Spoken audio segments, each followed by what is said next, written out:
welcome to one more episode of Conversation in Good Faith podcast.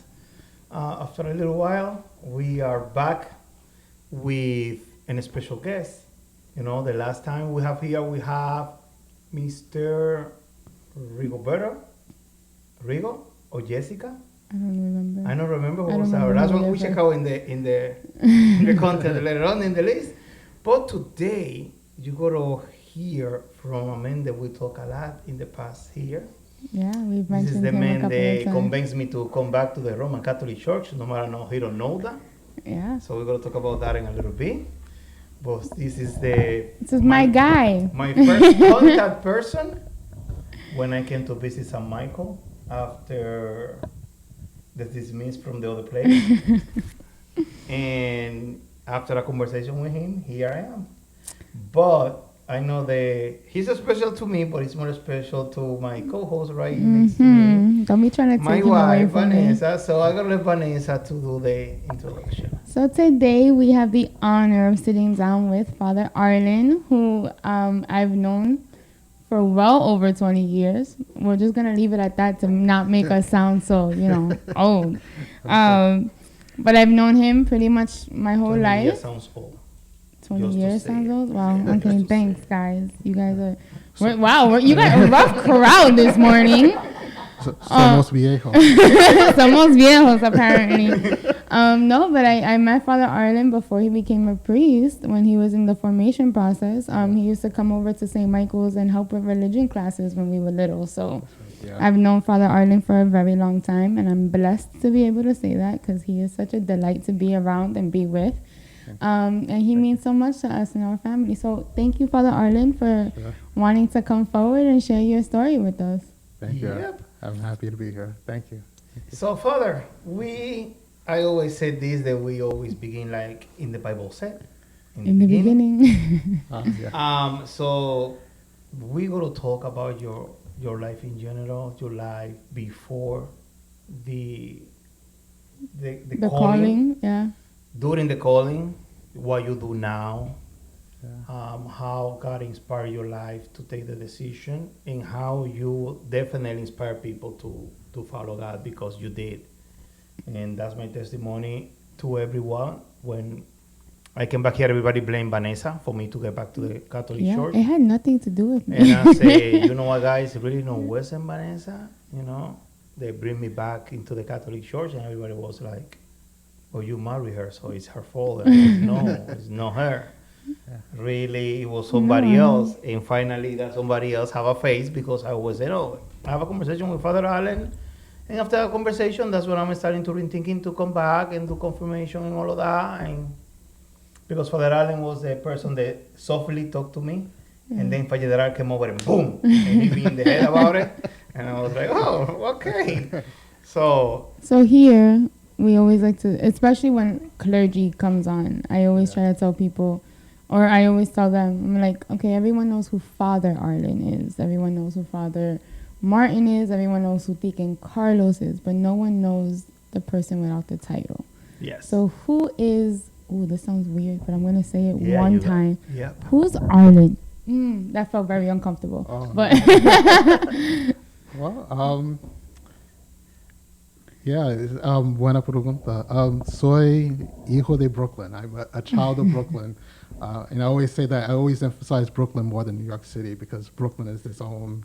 Brooklyn It's its is own Brooklyn. world. Brooklyn. Right, yeah. So that's me. I was born and raised here. I was born in, my birthday is coming up pretty soon. I was born in June of 1976, so I'm almost 50 years old. And we gotta I do was a big thing. Yeah, It's 50 this almost year. 50. Oh, that we gotta do Almost 50. celebration on that Almost one. 50. What part of Brooklyn you born? I was born kind of like right on the border of Crown Heights and East Flatbush. So Okay. I don't think it's open anymore, but if you know the old St. Mary's Hospital, it used to be in Bed-Stuy. I think, I forget exactly where in Bed-Stuy, but people who are listening, They may St. Mary's, remember, they yeah. remember. And that's the hospital I was born in. But in terms of like the area that I grew up, kind of like right on the border of Crown Heights and East Flatbush. So near Kings County Hospital. Yes. If you know Kings County Hospital, Oh, yeah. that's where I was born and raised. And right near Ebbets Field, the apartments and that kind of area of Brooklyn. And I'm the youngest of 3 kids. Tengo un hijo. Hijo. I was like, father. Wow, that's another conversation. Yeah, mis padres. I am now. You didn't hear that, Edit. I have 1 brother and 1 sister. I'm the Okay. youngest of 3 kids.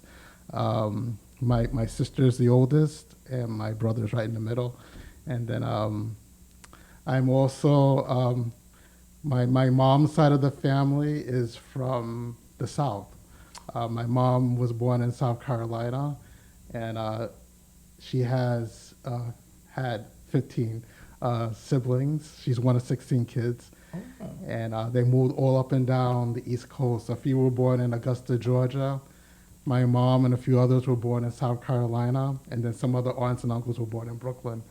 So when people ask me about my accent, sometimes they'll say, "You don't sound like you're from Brooklyn." And I'll say, well, that's probably the influence of my mom's side of the family.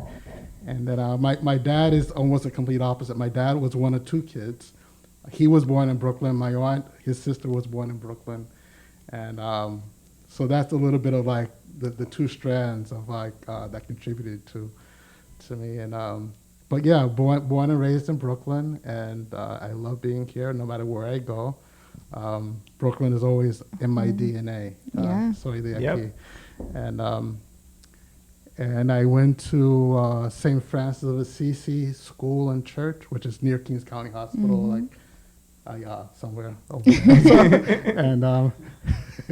And so that's kind of like where I was kind of beginning to be introduced into like life. And Okay. So you went, as an education, you went to Catholic school all your life? From 1st to 8th grade, To 1st to 8th grade Yeah, was Catholic school. Catholic school, yes. Oh. And so it's interesting. It's very bien interesante porque mi familia, mis padres really were just very, very, very much in the church. My father was a volunteer in the church. My mom was a catechist. She did a lot of teaching, you know, and so all of that very rooted. So when they got there to that parish, they said, we're going to send our kids to Catholic school. So that's why I was raised. Nice. That's awesome.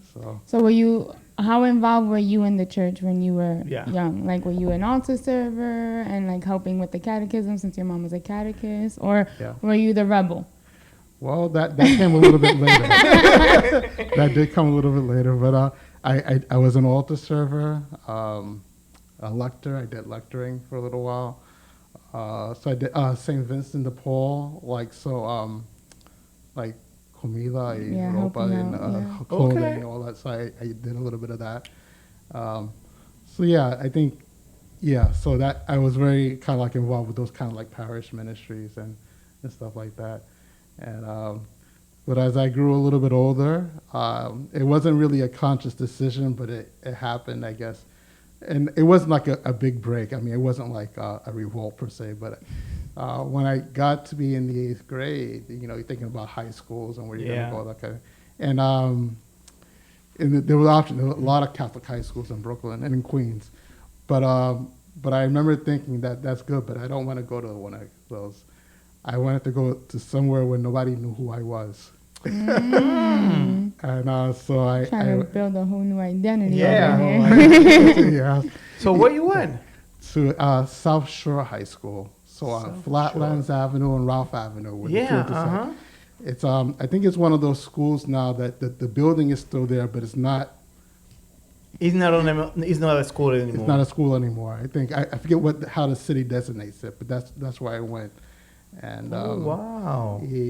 Nobody knew who I was, so it was perfect. And, because it was completely being self-conscious because it's like because my parents were so involved, and my brother and sister were known, and it was just, I always felt like everybody called me Richard's son or Maddie's son or Kathy's brother or Earl's brother. And it's like I love my family very much, but like I'm more Arlen. than just Yeah. you know? Yep. I have So a name. I have a name.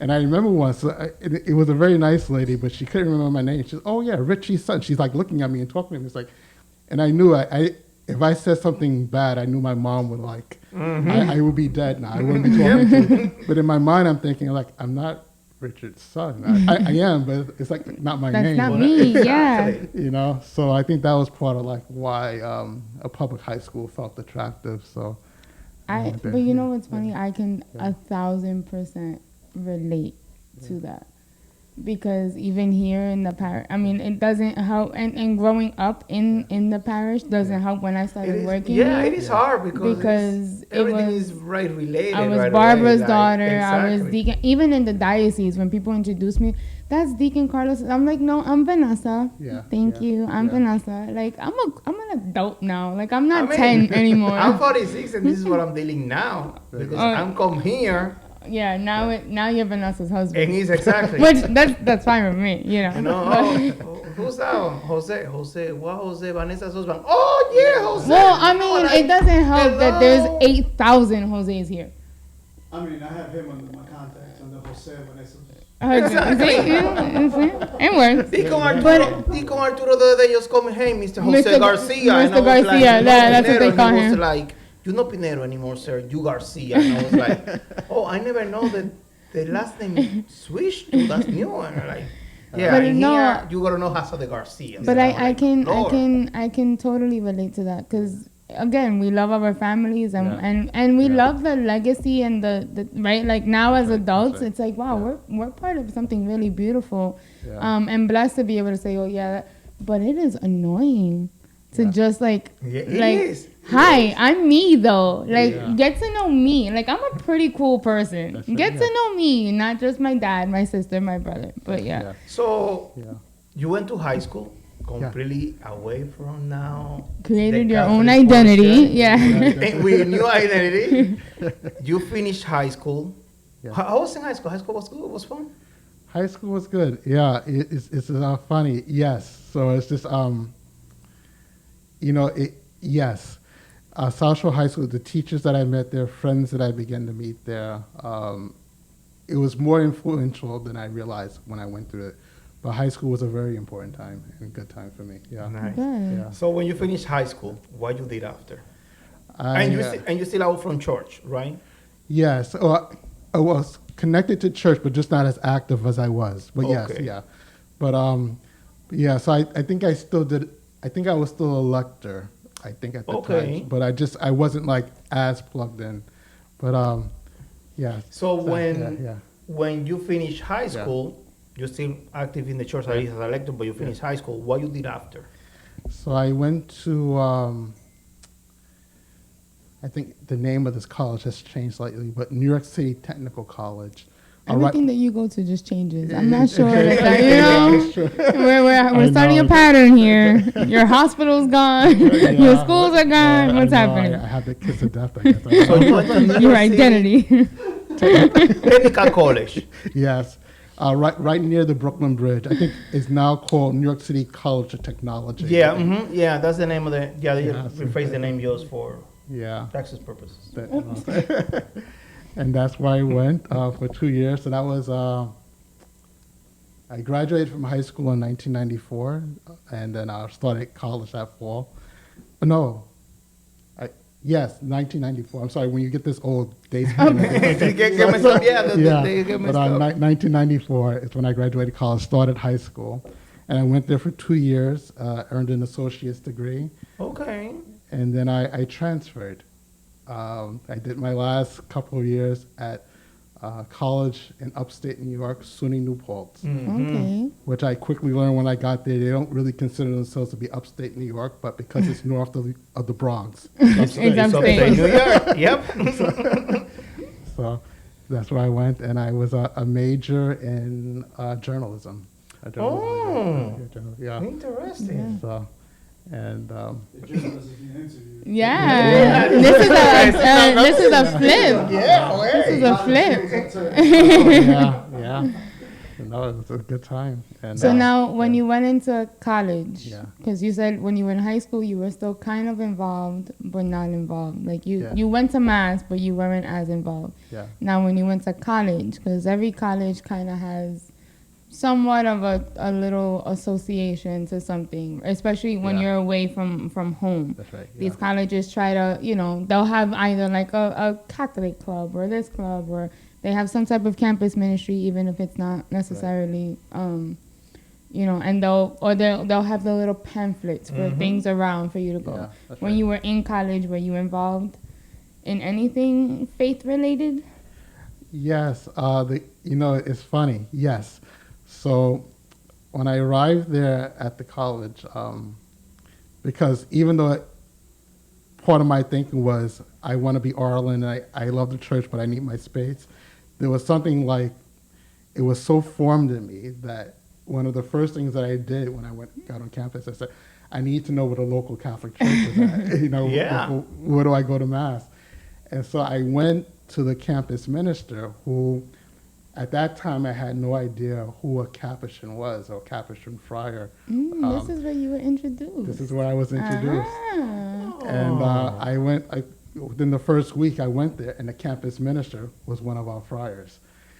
And I said, I just knocked on the door, and I just introduced myself, and I said, I'm just trying to find where the local Catholic church is at. He said, oh, come in and sit down and tell me more about He yourself. said.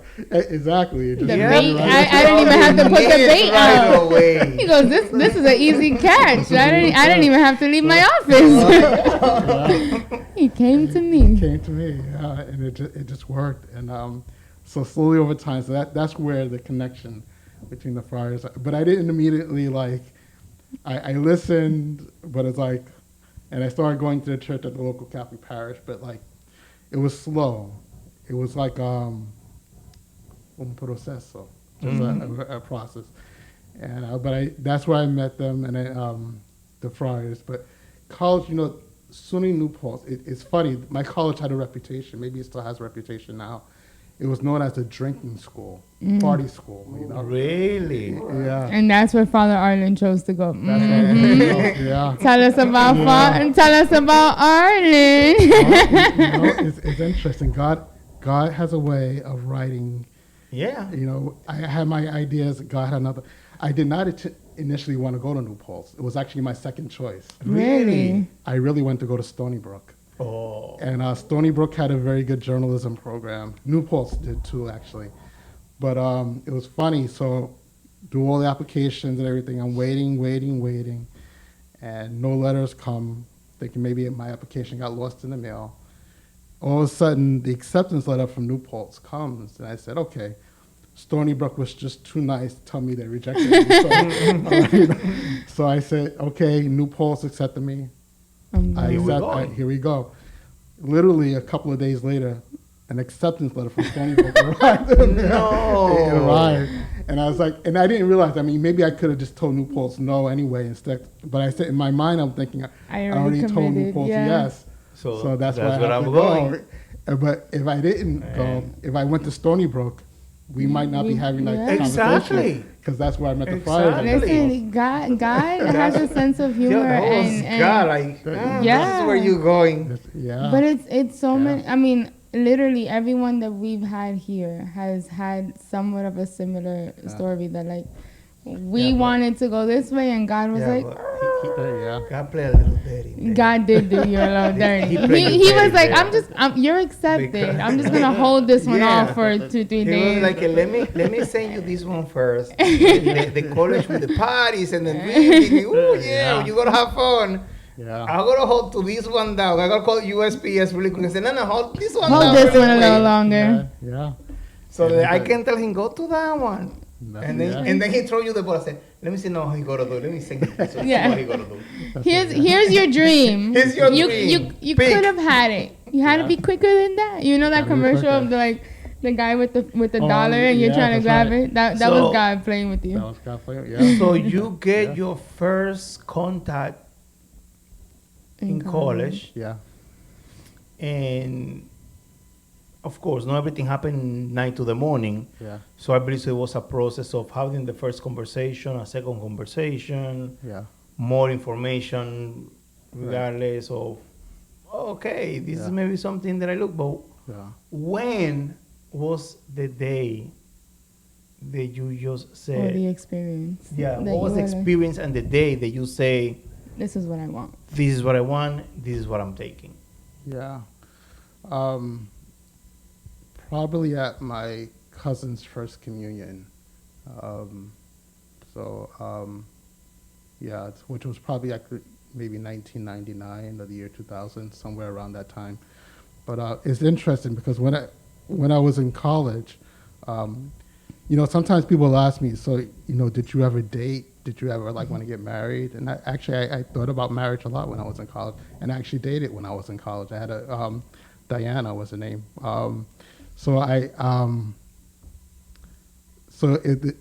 The seeds were kind of germinating, and actually the seeds of a vocation were always germinating. And sometimes people ask me like this question, it's like, when did I actually know? It was actually an unfolding from the time I was actually really in third grade. So St. Francis of Assisi School. St. Francis of Assisi. Yeah, so another place yeah, where the Lord is working. Just saying, Arlen, pay attention, pay attention. But my third grade teacher was Miss Catherine Chella, and she read to my class the story of the wedding at Cana. And it was like a spring day, very sunny outside. And the last thing I still remember it very vividly, like it happened yesterday. And I remember thinking to myself, I don't want to hear a story from the Bible. I just want to go outside and play. Take off my uniform, Catholic school uniform. Exactly. Play. And, I didn't want to, I didn't say it, but I was just thinking it. But as she began to read, and there was a wedding at Cana, and the mother of Jesus was there. And then there was a young couple who didn't have enough wine. And it was something about when she got to that point, because I'm thinking to myself, weddings and wine, it's like, must be a lot of food. And it was something about the idea of food that just kind of okay, let me pay attention a little bit. And then how Mary said to Jesus, they have no wine. And it was something about listening. It was almost like I felt like I was a part of the story. Like I can actually overhear the conversation of Mary and Jesus. And I remember feeling like I could actually taste the water that was made wine. And I didn't know what wine tasted like. To me, it tasted like Welch's grape juice. And I said, That's the closest thing we had to wine in third grade. Yeah, And it was something about that. And I remember thinking to myself, I want to do something like this when I become older. And at that time, when I was in the third grade, my career options were either being Spider-Man or playing second base for the New York Mets. The only flaw that Father Arlen has is he's a Met fan. The Mets are God's team. So, the Yankees maybe so too, but definitely the Mets. But yeah, no, and I think that's where. But it's funny because just like we were saying, I had that experience, but I think that's where it really began to start. But I didn't really keep to it. So to your question, so when did I know, so during college and everything, I didn't immediately join the Friars even after I graduated from college.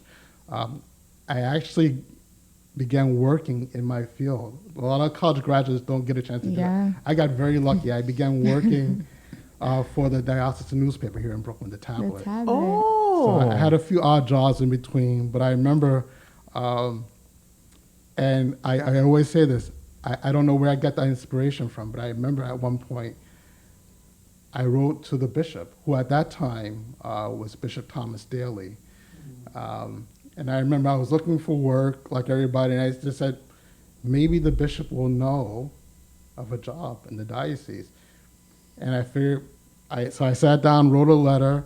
He was kind enough to write back. Maybe a few weeks later, said, thank you for writing for your letter. Thank you for your prayers. I don't know of anything in particular right at this time, but if I find something, if I think of something, we'll try to contact you. Very polite, no promises, anything like Exactly. that. But sure enough, maybe a week after that, I got a call from the editor of the tablet saying, we just got a very interesting letter from the bishop. Why don't you come in and talk to me? The editor was Ed Wilkinson at that time. And I started working with the tablet. Nice. And it was a perfect place to discern, because at that time, after meeting the friars in New Paltz, the idea began to germinate, but didn't act on it right away. And being there at the tablet, so here I am working around priests, around people in parishes, doing what I went to college to do. So it was like a perfect chance to be able to see everything up close. And I remember it's interesting, one of the stories that I did was a story about a vocation walk. And we started at St. James, the cathedral, and literally walked from the cathedral all the way to a parish, I think in Ozone Park. Probably St. Anthony. Maybe St. Anthony's. And of course, one of the stops along the way was this little church right off Atlantic Avenue on this little street I never heard of called Jerome Street. And we stopped there, and there was this very tall priest with gray hair, and it was Father Philip Bowen. And I said, very tall. Very tall, bien alto. And it was just, I said, that's nice. Still didn't immediately make it. Still didn't make the connection. Yeah, but it was my cousin's first communion. He made his first communion at St. Teresa of Avila Parish in Brooklyn. And it was something about how the pastor spoke about it. Now, he's talking to the kids. He's not talking to me. But he's saying, the Eucharist is such a great sacrament. The Lord comes to us, his body and blood, and he gives us the courage and the grace that we need, especially in those moments of doubt or when you might feel afraid. He said, we can always trust the Lord. Always trust the Lord. And it was something about listening to him say that it just, I was like, okay, you know what? Yeah. I can't keep giving God like the wait next time sign, So I said, let me act on this. And I had known the friars that I met in New Paltz, and I remember just kind of sitting down and writing out my application and saying, this is something that I would like to try. And so later that year, when I started working at the tablet, it was the year the spring of the year 2000, and then in the fall of the year 2000 was when I was accepted and into the order, and then arrived here at St. Michael's in the friary, and that was August, September of the year 2000 is when I began. So for how long it was the education for the friary before you became ordained? Oh, so it was altogether about 8 years. Okay. So it's 1 year of the very first year is actually similar, maybe a little bit to dating, perhaps. So a couple, you meet each other, you kind of start going on dates. It becomes a little bit more serious. You eventually become engaged, and then you're married. It's like a little bit of a similar process. So that the very first year, it was like introductions. Like the friars are getting to know me, and I'm getting to know the friars. And then the next year is a little bit more. I become a novice. We receive our habits, and still that process of like dating, if you will. But as we get to know each other, at each step, it's like, okay, maybe we can trust this guy. He's a Mets fan, but maybe we can still trust him. But maybe we can trust him. But all together it was about 8 years: theology, studies, philosophy, and then. Okay, so then from here, you get ordained. Yes. But you didn't get ordained here. But you don't get ordained here. Yeah. Not here. Yonkers. He was Yonkers. he was only here for a year. For 1 year. For a year. Yeah. Okay, He and only then lived you here left. for a year, Yeah. and then they move him around. You moved around, right? Oh, okay. So then you come back here. Yeah. I forget when I came. Yes, eventually. This is 2023. Okay. I came back. Yeah. So in how many parties you went during your formation? And Oh yes. So All my over the first. world. Yeah, actually, literally. Yeah, that's true. So 1 year in Brooklyn. That summer, there were a group of us who went to Costa Rica and Nicaragua. And then I came back, went to Wisconsin for a year, went to Boston for 3 years. A summer, at some point, maybe 2004, with Father Martin, there were a group of us who went to Another place. yes, Honduras. We went to Honduras. Was there for a little while. Yeah, so just a few different places, but eventually, yeah. They eventually come back here. He came back home. Yeah, came back home. Something they discovered during you in here, because I never know that, is that he works at New York Presbyterian in the city. And I find out the day that I came over with a patient. Yes. And I saw him standing up in the close to the cafeteria in the second floor. I think the cafeteria is located. Right. And I was like, that's not Father Arlen? Yeah. Why he's doing so far? Why he's doing in Presby? Yeah, that's right. And I am passing through and I said, Father Arlen? And I'm like, hey, Jose, what's up? And I said, like, what are you doing here? But This I is think far. that's another like thing that a lot of people don't know is that like some priests that are not pastors like have jobs. Yeah, you know, like and that's the thing. And I was like, oh, I work here. you And I guys was gotta like, work too, you know. And I was like, you work in Presbyterian? Yeah. In the hospital, yeah. Hospital? I'm Yeah. like, huh? Yeah. Okay. Why you doing Presby? So I serve as a chaplain there. Chaplain in Presby. Okay. Yeah. I was like, okay, Yeah. working Presby. So he's a chaplain in here. Nice. Yeah. Yes. So different priests have Different different callings, different jobs, and Yeah. different. There's some priests that Yeah, are but believe me, lawyers. it was the last or- place that I was thinking about it. Yeah.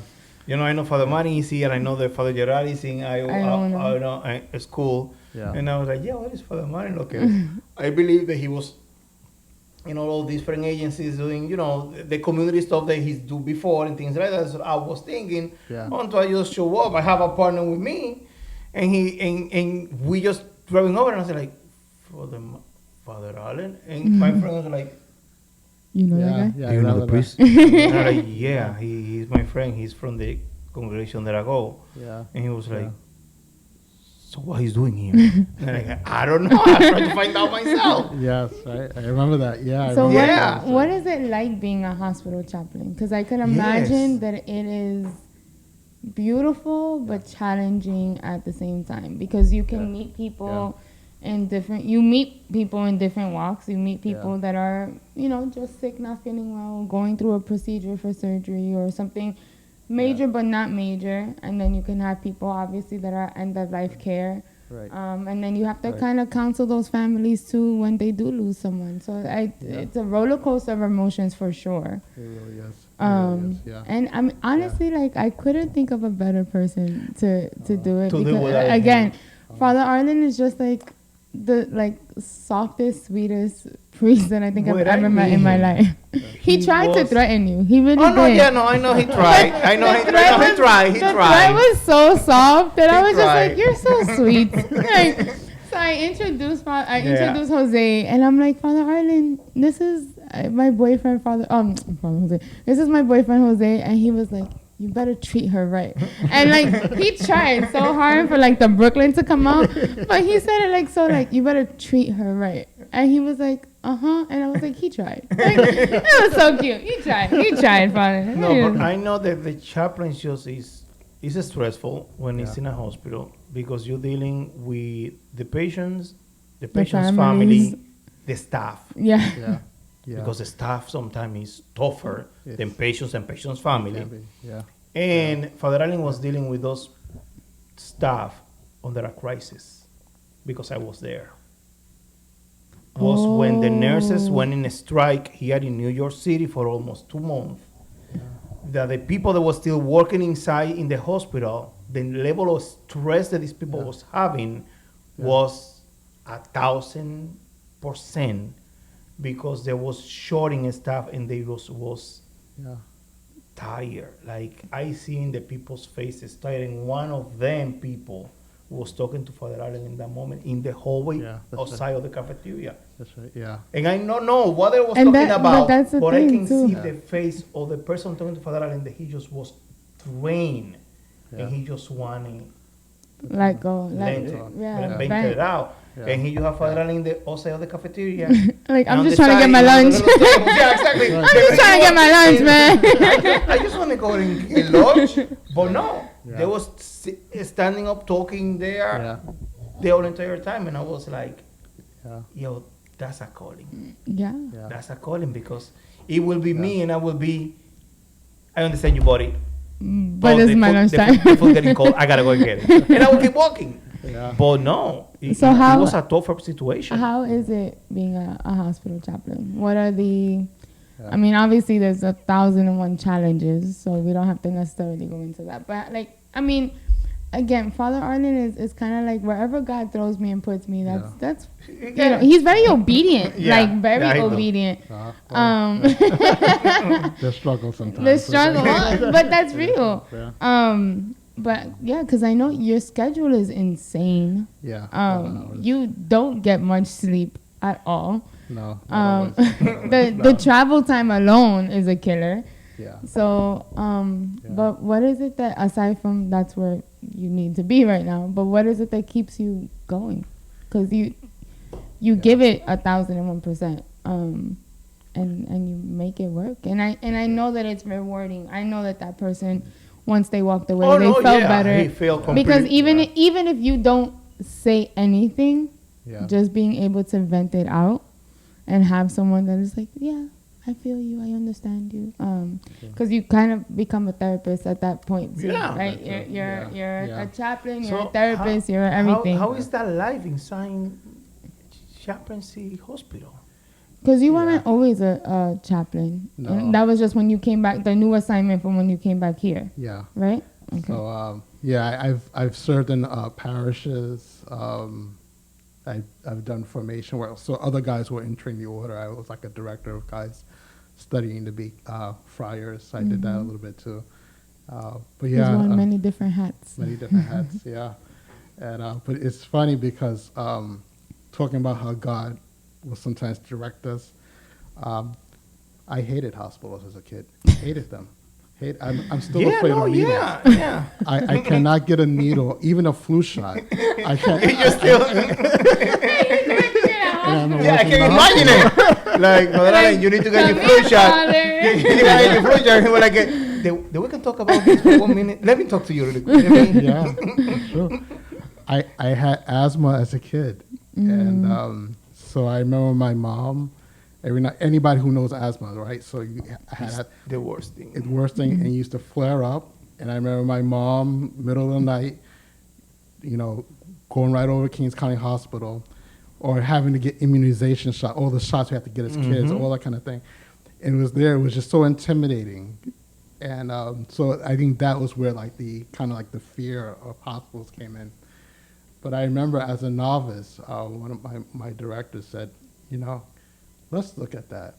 What is it about hospitals? And he was very good about that. He said, okay, I've heard your experience and I understand, but let's work on that this year. So this was my second year. So after I was at St. Michael's my first year when I was in Wisconsin, and he said, I think a good place for you to do some service hours might be at a local hospice. So a hospice is for people who are in the process of dying, Dying. And being there, and it was, as St. Francis would say somewhere, that which was bitter to me became sweet. And being there with people at really a very vulnerable moment in their lives, and that awakened in me something. Yeah. And so being here at Presbyterian Hospital, and like you were saying, really the full gambit of emotions. There's a children's hospital. So being with parents when a new child is coming into the world, being with parents when their children are sick. That's, Yeah, it's yeah. like, Yeah. and then, being with people who is interested, 99 years old, 100 years old. They sick, don't have and any people family. Don't have family. Talk about one of the worst feelings, seeing somebody. I remember a lady saying that to me once. She was in her 80s. She's like, my children don't come to see me. And granted, that every family has a story. I don't know, but it was just something about hearing a mother saying that my children don't come to see me. So it was very hard, but to be there, and kind of like I forget one of you said, but it's that ministry of presence. Sometimes I don't have the words to say, and I just listen and hope that It makes a difference. it makes Yeah, a difference. yeah. Yeah. So a lot of experiences. So, all of Yeah. your years in the ministry, Mm. something, including here in St. Michael's, that you've been really involved too with your, I mean, you don't have time for your life, but, Yeah. you know, that's another story. But being involved in so many things that you do in your ministry, being here in St. Michael's in St. Malachi, which is in East New York, Brooklyn, Yeah. what is something that you would like to see the church in general, I will say the Catholic family in general, the Catholic family in general, be moving forward in the future? Like, where you seeing right now the Catholic faith in the future? Sure. I think it's funny, and I was honestly thinking about this. I'm not just saying this because I'm sitting before two people who are married, but I was thinking to myself, if I ever was able to return to parish ministry, one of the things that I would hope to do is work with couples, not only as they're preparing for marriage, but especially after they're married. As priests, we get so much formation. I had 8 years of formation.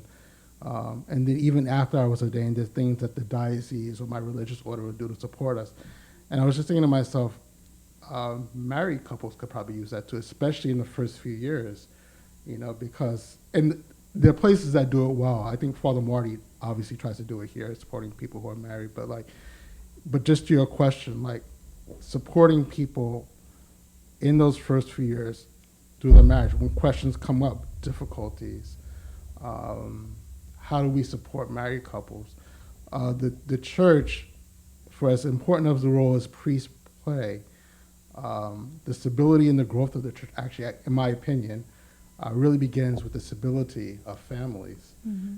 And I think, so to your question, if I had my choice, if God said, okay, I'll give you your choice, whatever you want to do, I think that would be like one of the things that really, and maybe a second, I think, is, and if I'm talking too much, you can tell me to shut up. No, please, feel free. I think how we think about vocations, because I think a lot of times when we talk about vocations, we need vocations in the church.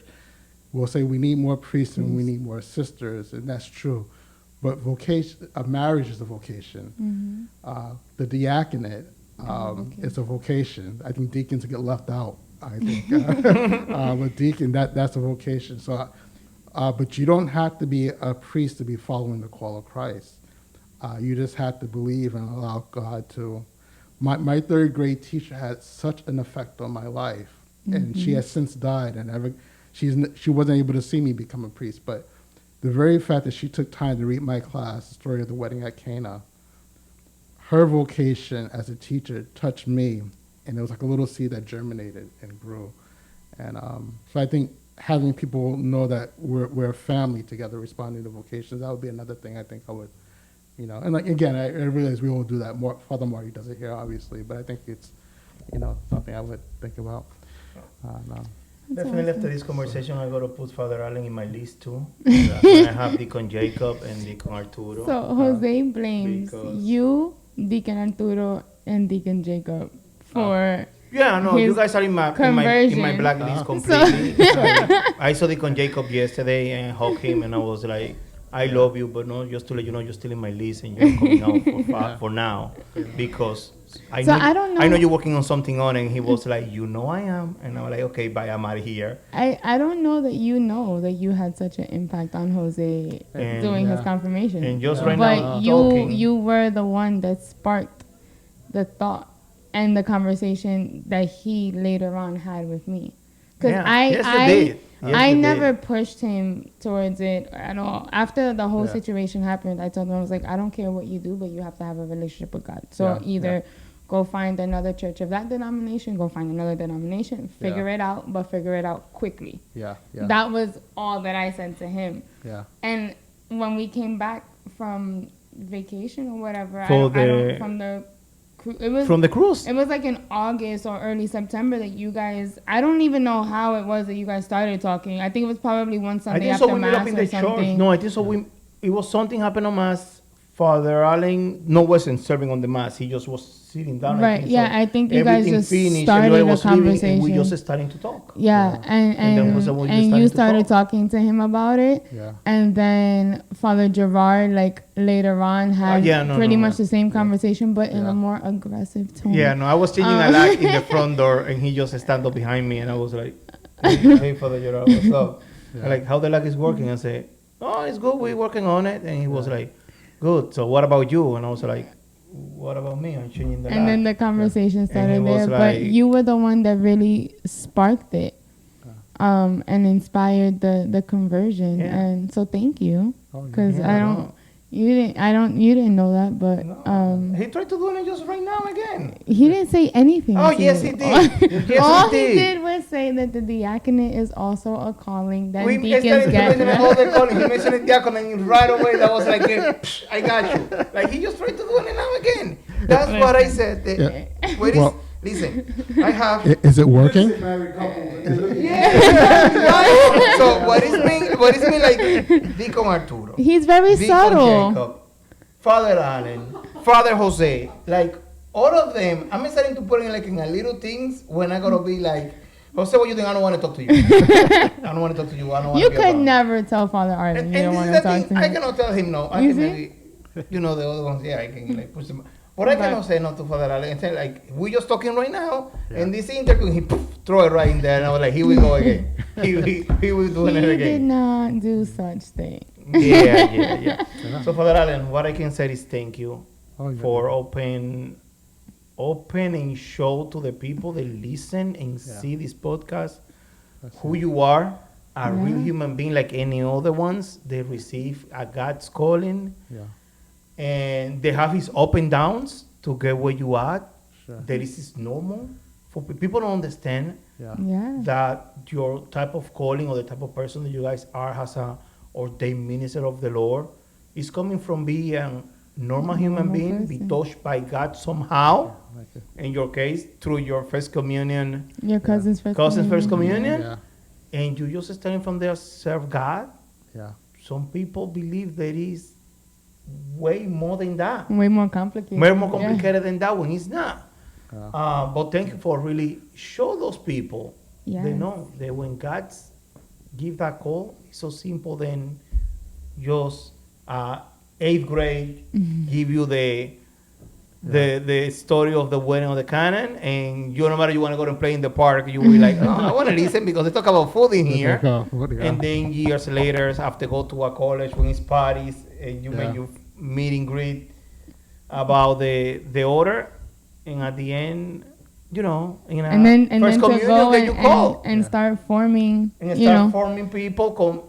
Yeah. I don't know if they say convincing people because you're not convincing people. You're just doing You God's just work. make people realize what is important really to them about their faith. Yeah. That's what you do. That's yeah. Because that's what happened to me. You not convince me to do absolutely nothing. Just in that conversation, you just made me rethink about my relationship with God and how to move forward Navigate to get it back together.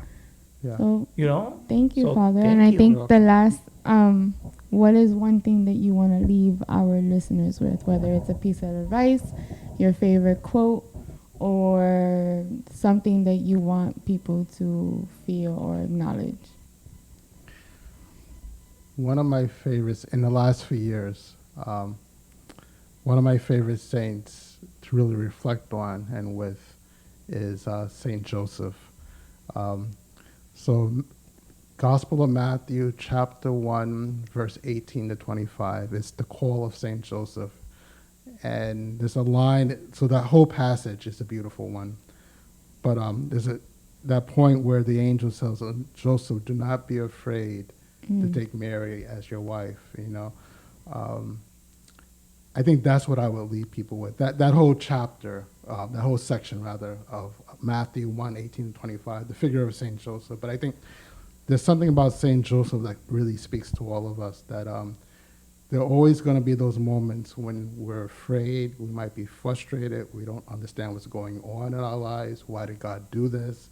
I had all of my plans, all of those things, like Joseph. And that one phrase of like, do not be afraid, to take the child and his mother and leave the rest up to me. God didn't say it that way, but that's, That's the way to interpret That's the real interpretation. So I would leave the people with that. Go to St. Joseph, trust in him, and his example will lead you to a further relationship with Christ. So, Amen. Thank you so much, Father Arlen. We love you and appreciate you. And this is another episode of Conversations in Good Faith. Please make sure to like, share, and subscribe so that you can get the information and more stories can inspire others. With that being said, my people, have a great day. God bless you and see you again. Bye. amen.